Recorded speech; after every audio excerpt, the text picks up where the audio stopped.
মধ্যে দেখতে পাচ্ছেন অনেক অনেক নতুন মোবাইল ফোন। ইমিল ভাই আজকে আমাদের ভিউয়ারদের জন্য ফার্স্ট কোন ফোনটি দিয়ে দেখানো শুরু করছেন? জি আসসালামু আলাইকুম। আজকে আমি দেখাবো যে ধামাকা প্রাইজে ধামাকা অফার দেব ইনশাআল্লাহ।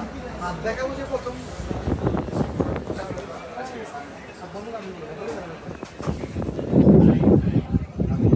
ভিউয়ার্সরা বলছিলাম ইমিল ভাইকে মধ্যে দেখতে পাচ্ছেন অনেক অনেক নতুন মোবাইল ফোন। ইমিল ভাই আজকে আমাদের ভিউয়ারদের জন্য ফার্স্ট কোন ফোনটি দিয়ে দেখানো শুরু করছেন? জি আসসালামু আলাইকুম। আমি আগে আমাদের দোকানে অ্যাড্রেসটা বলে দিচ্ছি এবং প্লাস যারা কিনে নেবেন যারা দোকানে আসতে পারবেন আমাদের যে basement two Saptapara 24 Bashundhara city কারণবন্ধ পাঁচপুর ঢাকা।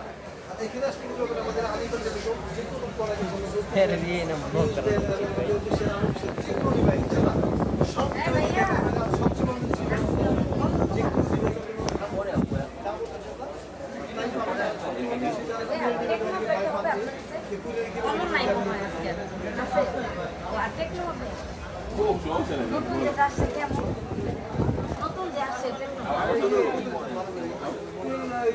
অফিসিয়াল